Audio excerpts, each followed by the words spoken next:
inarguably the worst movie musical since Cats. I've never written a review on here before, but this movie is so atrocious that I felt obligated to warn people about it. The lowest rated Best Picture nominee ever on Letterboxd. The worst movie ever. Zoe Saldana is great. Emilia Perez has 13 Oscar nominations, the second highest ever. Yet, as you just heard, the internet will tell you that it's the worst movie ever. We're going to share our thoughts in this video. Welcome back to Movies Good Internet Bad. I'm Corey. That's Shane. Go ahead and subscribe to the channel if you like movies and TV shows. And Shane, let's dive right into this, man. This movie has a lot of controversy attached to it. What's the first one that comes to your mind when you think about the controversies? Yeah, I just watched this yesterday after hearing nonstop just hatred of this movie. And as you know, our channel is founded on providing more of a balanced take on things and not getting all swept up in all of the controversy. Indeed. I will say overall, as with most things, it's not as bad as everyone is saying it is, but I also don't think it's very good. Okay. And I'm equally, I wouldn't say baffled by the hate, because there are some like political aspects of this that are problematic. Sure. And I think people are mixing that up with the quality of the movie, but the quality of the movie is also not spectacular. So I don't quite get the hype from the awards ceremonies. Like 13 Academy Award nominations is the second highest ever, and like this does not seem like a movie that deserves more than just a couple. Yeah, if you go on the Wikipedia page and go to the accolades section, which is like all the awards it's been nominated for, you have to like scroll to get through it. It has been lauded by every critic group and every award ceremony and jury prize at the Cannes Film Festival and all this other stuff. But the two big controversies that come to mind are the first being people of Mexican heritage, because this movie is directed by a French director who apparently did not do very much research into Mexican culture and all this other stuff. And a lot of folks have said that it's insensitive. It's a caricature of the Mexican culture and whatnot. And then the other is there are some folks in the LGBTQ community who, didn't really enjoy a lot of the aspects of the film as well. And then, of course, you also have everyone on the internet in the film space that has had plenty of thoughts in regards to it. I don't have a leg to stand on when it comes to the controversies because I'm not a member of either of those communities. So who am I to say anything? But do you think that has had any impact on how the greater community has seen the film, not taking into account the merits of the film itself, or what? Yes, I think that this is driving a lot of the hatred towards it, and I think the main issue with it being it uses both Mexico and trans identity as plot devices rather than feeling like it's really diving into these things. Sure. It's like the director writer, who I don't know if it's the same person. I believe it is. Yeah. Is it? Okay. Well, it's as if the filmmaker was saying, like, what would be really interesting if this cartel member went trans and then he, morphed into this saint woman who fixes everything. And it's like this idea that the filmmaker had, but it's like, on paper, it sounds like something that could be interesting, but you didn't really dive into what all of that would mean. Right. Yeah. The pacing of this movie is extremely strange. The man becomes a woman and has absolutely zero like transition period. Like, just becomes Emilia Perez, and suddenly she's a woman. There are no problems. Everything is fixed. She is fine. And then, like, obviously, you get more into the drama later in the film, but sure, there's no sort of impact of that decision other than like, hey, it kind of fixed all the problems, and just feels strange. Yeah. The concept is an interesting one, where it's a person who wants to go into hiding, but in order to do that, decides they have to switch their gender. Yes. Which I could see that being a reason why folks from the LGBTQ community would kind of be upset about it, because it's like, what is this, like a get out of jail free card by Right. becoming a member of an oppressed community? Like, that Correct. doesn't really Correct. make a ton of sense. So I get that. um I don't know, man. The controversy, I hate when that stuff gets in the way of the actual movie. Like, another movie that's up for awards this year is The Brutalist, and there's been this whole, they used AI to tweak a couple moments of Hungarian language speak, and because of that, this 3 hour and 35 minute long epic is being viewed by some people as the devil incarnate. Right? I Right. think that movie is a towering achievement, and I don't want that talk to like drag that one down. In this movie's case, I don't think it's quite as good as The Brutalist at all. So it Yeah. I don't know. I It, steer in a little bit of a different direction. we kind of like ran into this problem with the Acolyte where it was getting all Yeah, this hatred for stuff that maybe it didn't quite deserve, but the show was not good enough to kind of overcome that sure. um, that criticism. And here, obviously, I think these are two slightly different situations in how they're like. Obviously, the Acolyte was a member of the LGBTQ community making the show, so Right. like a little different. But in this case, I think the issue is that the movie's just not that good, Sure. and it has all these problematic issues. So, like, who's winning here? Yeah. Uh, It's just it's really strange with the members of the community being involved piece, because like you and I saw this in very different circumstances. You watched it at home yes, on Netflix. I got to see it in blissful ignorance about a month before it came out in a packed right, theater that was introed by Zoe Saldana and Carla Sofia Gascon, who obviously is a right, member of the trans community. correct, And yeah, her, she was in tears because they gave her an award, and she talked about how passionate she was about the movie. And Zoe said the same thing, and it was like, well, shit, if they're really feeling it, then like we should too, right?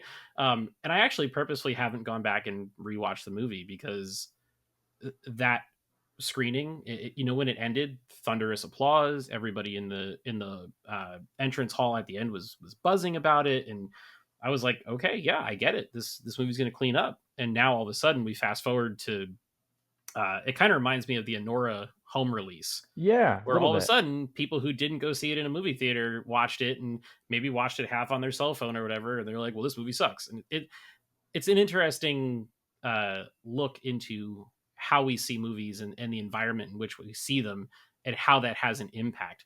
Like, I know that you're a very intelligent human being.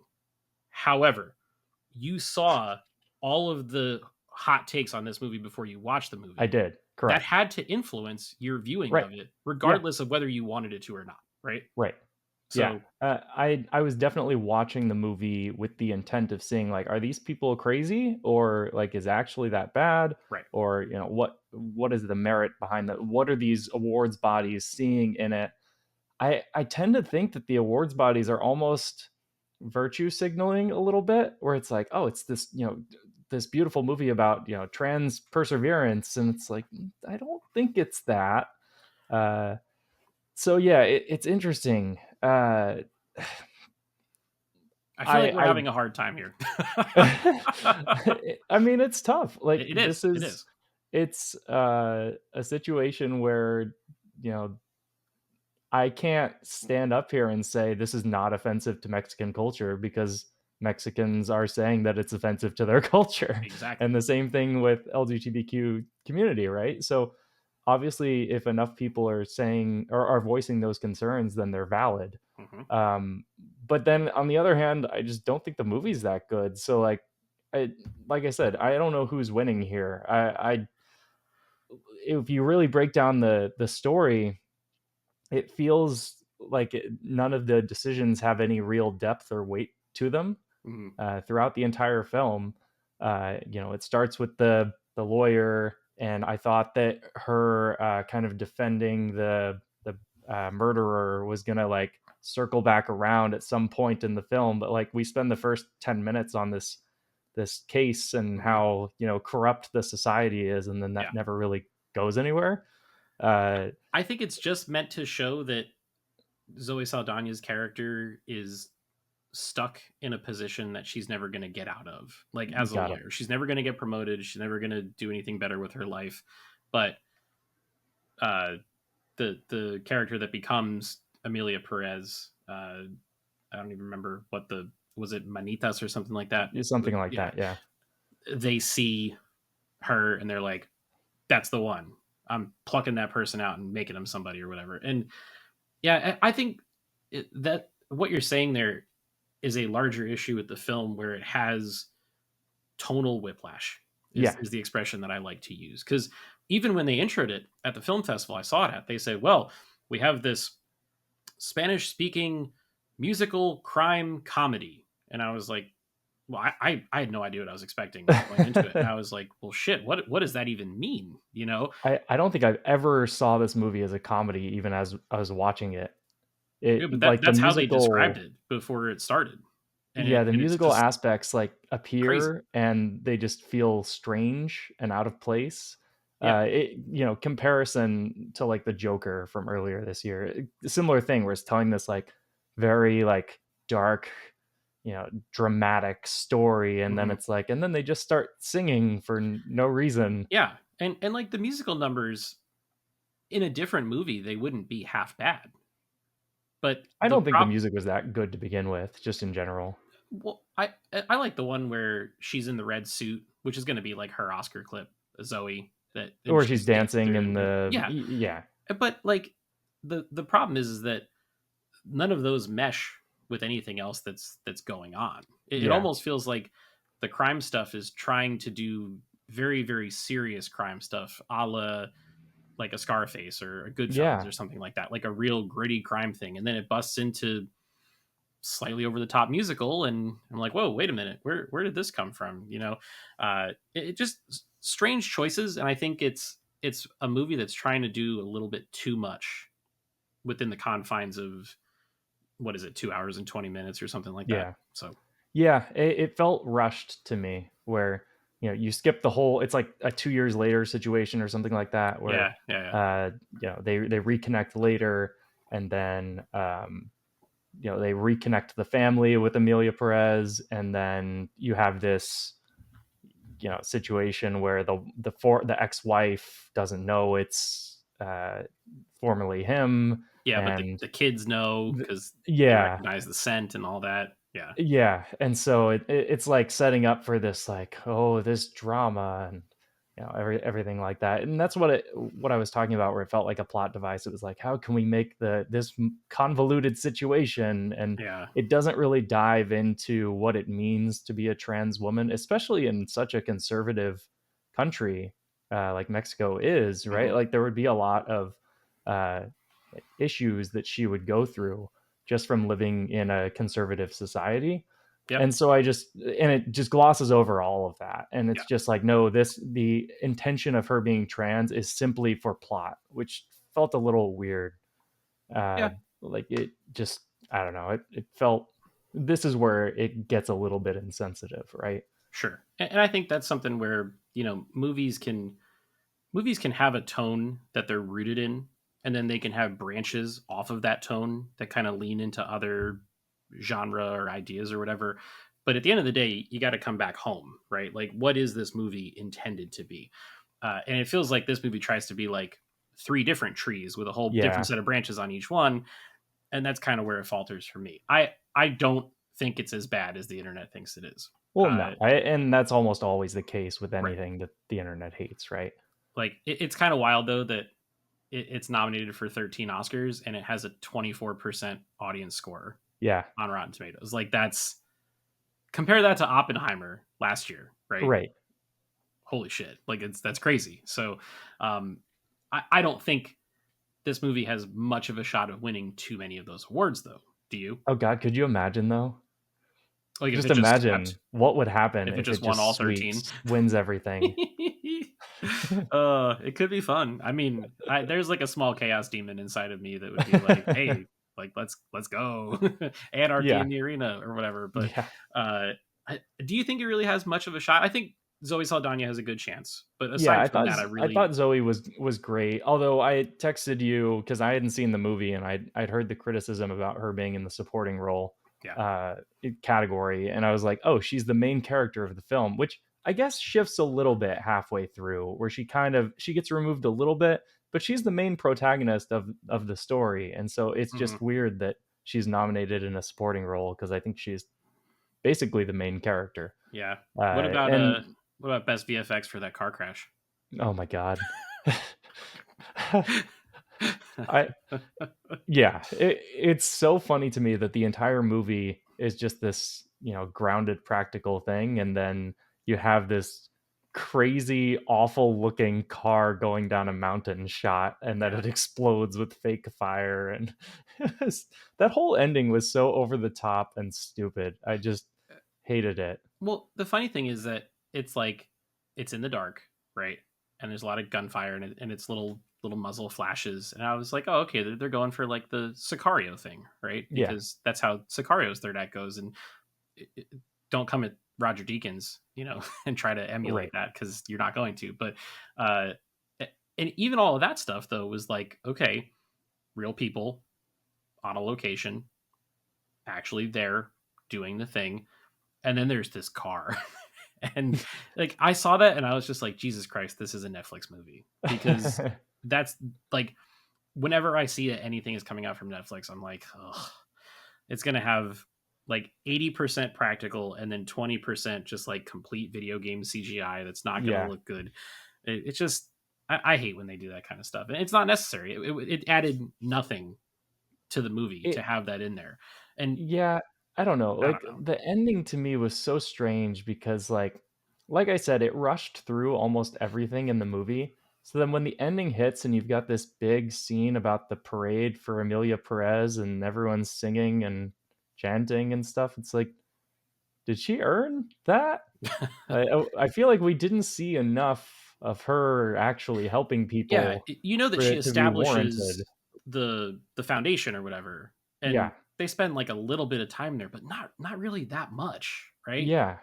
Uh, and that's just the microcosm of this movie. Everything is surface level. Like there's no depth into what any of this means or what any of it would cause. Right. It's telling this story by bullet points. It's Hmm.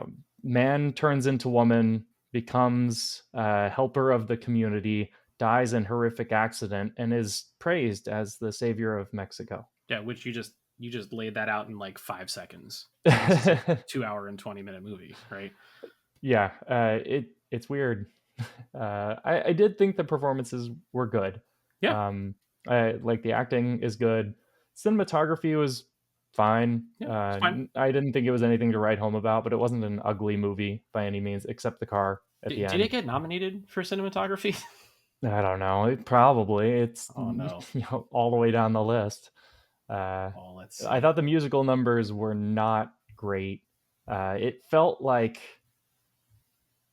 a worse version of what Lin Manuel Miranda does in his plays, where like Lin Manuel doesn't always try and rhyme. He's Okay. sometimes just speaking sentences, but in this case, it just felt like they were talking, but sometimes there was some rhythm behind it. It's just a little bit weird. It did get nominated for Of course cinematography. it did. Of course it did. Like, holy cow. But Uh, Nickel Boys didn't. Nickel Boys did not. Yeah, that's right. I mean, the other movies that are in there, Brutalist and Dune and Nosferatu, like Yeah. I can see that, but oof, This was a very that's a like tough one. nothing burger type of cinematography for me. Like it presented the movie. Yeah, I mean, I nothing can't nothing think of a offensive. single shot other than the extensive use of sparkles. Like, did you? I don't know if you remember that, but for some Uh, reason, like it like shows these bright points of light as like sparkly numerous times throughout the hmm, film. I don't know why, but it just did. But I didn't. I can't think of a single shot in the movie where I was like, "Wow, like that is a work of art shot." It sure. just presented the story, which I guess there can be something said for that in a world where everything is so ugly nowadays. But Yeah, I guess. I don't know. It just for me, it's a very like I think I gave it a 3.5 stars on Letterboxd because that's what they let you do. And if I had my way, I'd give it like a 6.5 out of 10. It's like that kind of yeah, movie for me. I gave it a Um, three, yeah, so we're three kind of in stars, the not in the three. same boat. Period. Um, But yeah, I don't know. That's kind of all there is Yeah, to say there. honestly, like, before I saw this movie, when we were talking about the Oscar, chances, I said something along the lines of, like, "What would be this year's Green Book?" Where it kind of is the compromise pick. Mhm, But there's actually a lot of comparisons between, like, Green Book and this, where a lot of people say it's controversial.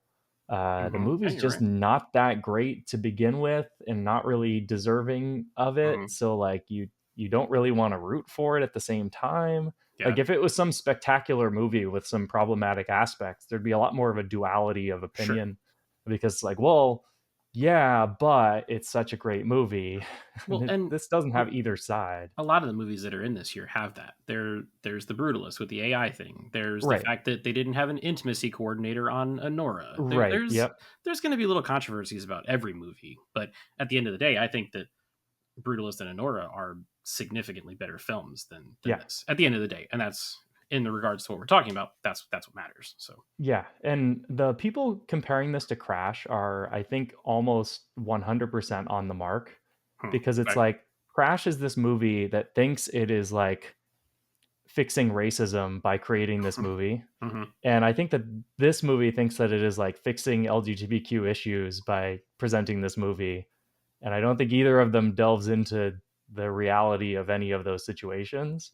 Yeah, But it's like surface level enough and like progressive enough that voters are like, oh yeah, I'm making a difference by putting this as the sure. best picture winner, Yeah, which is strange because there's other movies this year that tackle it. yeah, I yeah. thought Conclave tackled the trans issue. I guess it's intersex and not trans, but a lot better I than how mean, this did. go watch I Saw the TV Glow. That's Yeah, a much better trans allegory movie than this one, in my opinion. yeah, So, um, and that's a A24 release. I think you can buy the Blu-ray right off their website, and you can watch it. So, yeah, I guess that's it. I didn't even want to talk about this movie that much because of all the controversy. I usually try to stay away from this stuff, but it's important and it's part yeah, of why we do yeah, this. And at the end of the day, it's not the greatest movie ever made. It's not the worst movie ever made. Probably not deserving of 13 Oscar nominations, but somewhere in the between, which is usually where most things fall. So that's going to wrap it up for this exhilarating review of Emilia Perez. Would love to hear your thoughts. If you've seen this film, drop us a comment below. Let us know what you think. Be nice. Don't be mean. Don't be jerks. Just be nice. Make sure to subscribe to the channel if you haven't already. Click that notifications bell. We are reviewing Severance every single week. We have 2 episodes out already for the first 2. We got 8 episodes left of that. We also reviewed Silo season 2 a couple weeks back, so go ahead and check out that video as well. We will be back later this week for episode 3 of Severance. So stay tuned for all of that and so much more. And until next time, we'll see you guys in the next video.